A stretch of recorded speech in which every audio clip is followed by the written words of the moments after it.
All right, what's up? This is Coach Vassar, Audio Daily Beats. We're gonna go over Friday, the 13th. Ooh, spooky.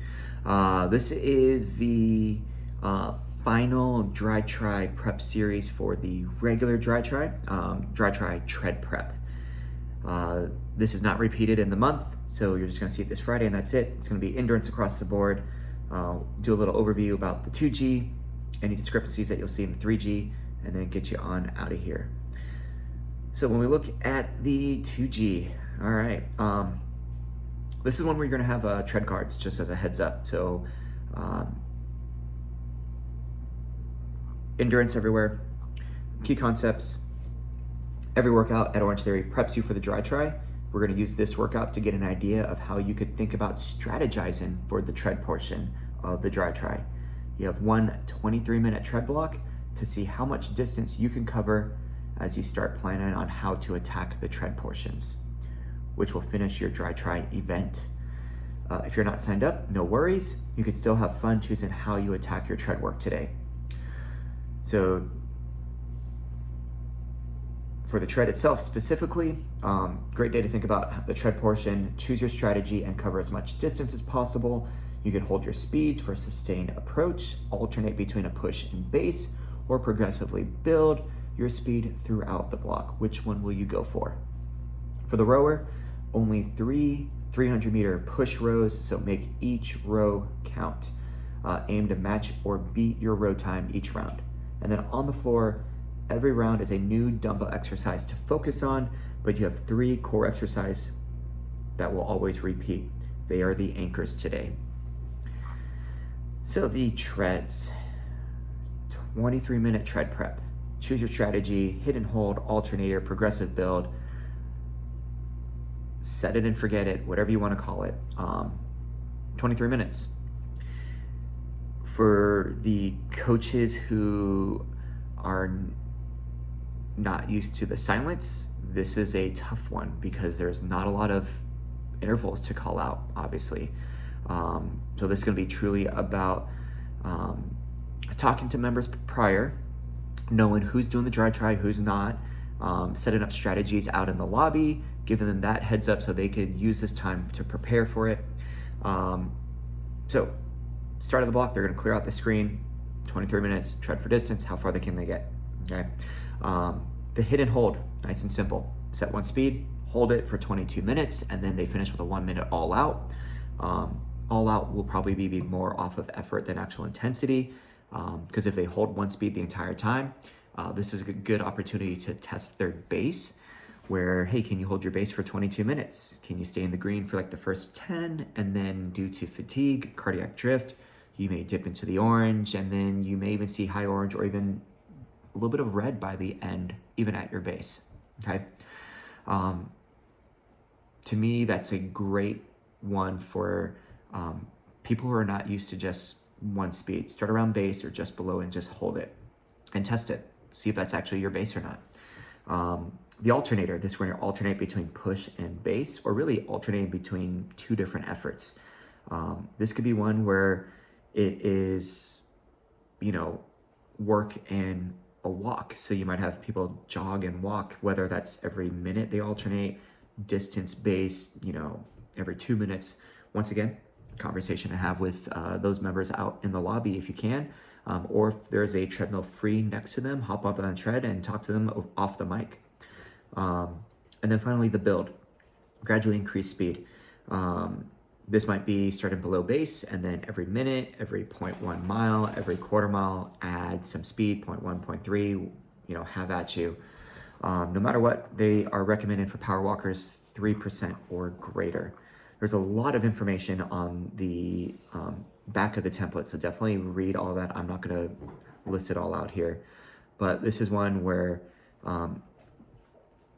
painting the picture is very beneficial for the members, since you're not telling them what to do. Kind of give them that idea of what to expect and how they should feel while they're on the treadmill for this time. Also, silence is where the magic happens for members. they don't have something to focus on because you're distracting them by telling them what to do.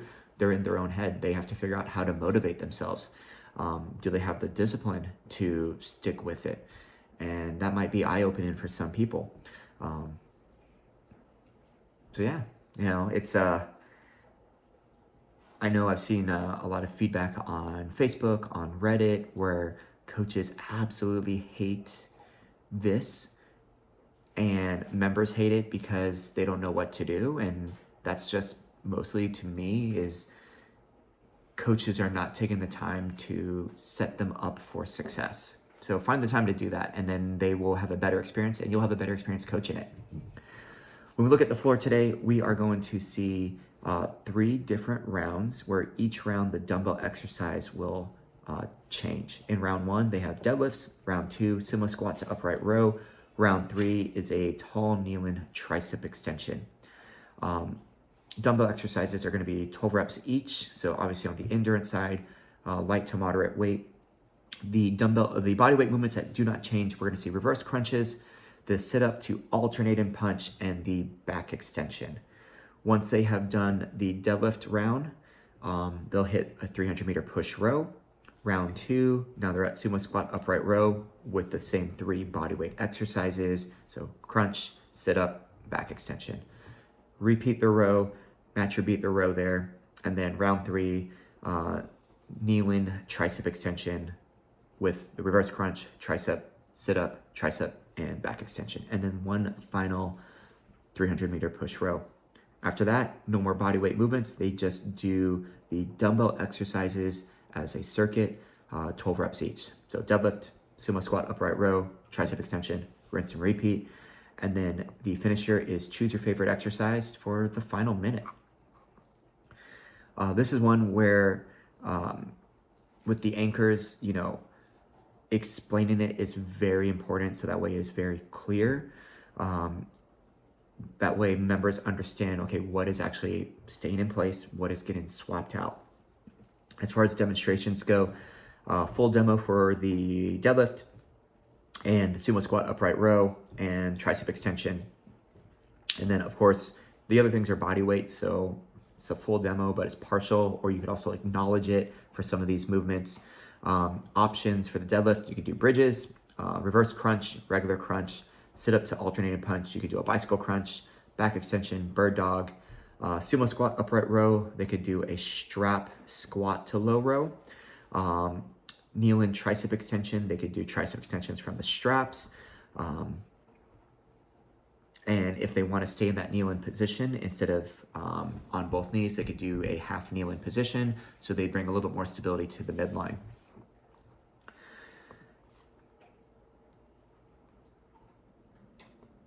They mentioned in the notes to take time to explain the flow of the block. So use the call and respond technique to ensure comprehension.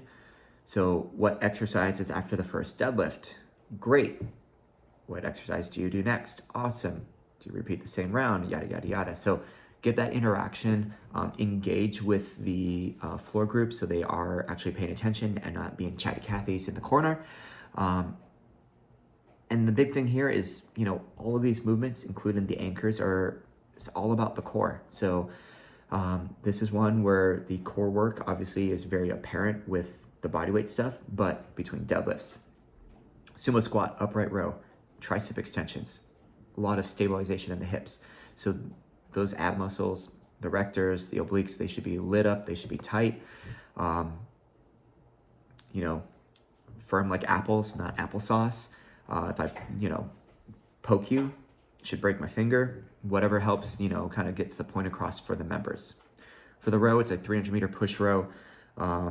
Most people probably be around a minute.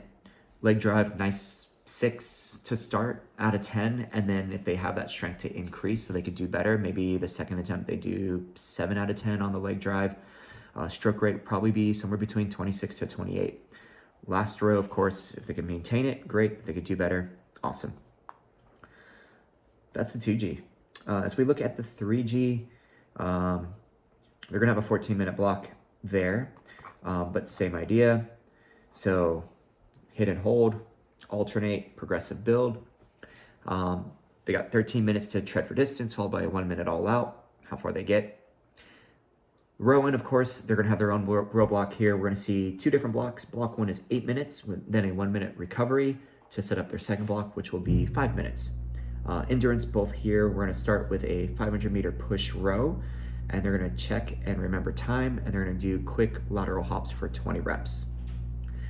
They're looking to match or beat their row time for the 500, and also looking to do just 3 rounds. So in total, they'll hit 1,500 meters there within those 8 minutes, 60 reps, and then if there's any time left, row until time is called. Block 2 is going to be very similar, but distance decreases to 300 meters, and it's the forward-backward shuffle for 3 rounds there. Same idea, can they get through 3 rounds, and then get them set up for a 1-minute finisher with the all-out timed with the treads. On the weight floor, they're going to have the exact same anchor setup with deadlift, sumo squat, upright row, tall kneel, and tricep extension that was swapped out round around around. And then they have the reverse crunch, sit up to alternating punch, and the deadlift or the back extension as their anchor. Key difference here is everything is now 10 reps instead of 12. So still a little bit more on the conservative, moderate weight choice, especially with these high reps in total volume. It's going to get a little spicy on their grip, especially with the deadlifts and that sumo squat upright row. This is one where we're going to see lots of green, lots of orange throughout the room today. So definitely, if you can, coach the empathy, but also for the people who are trying to get after it and they can prepare for the DriTri, be aware of what's going on and help them out. And that way they are successful when they do the DriTri the following weekend. Or if you have it at a different time, maybe it's this coming weekend. I know one of the studios in my area, they are running it on this coming Sunday, and that's because they are a college town, and it's a bye week this week, and then the weekend of DriTri is actually a home game, and they know no one's going to be there because you're going to be watching football. So you guys have a good one on this one. Best of luck. As always, have intention, have strategies of how you want to approach these different member pace setups with the treads to make it engaging and bring it to life, to make it exciting, not just for the members, but also for you. That way it's not a drag to coach. All right. Any feedback, as always, please let me know. If you want to support me, of course, information is in the comments. Thank you guys for always tuning in on these, and best of luck. Coach it all down.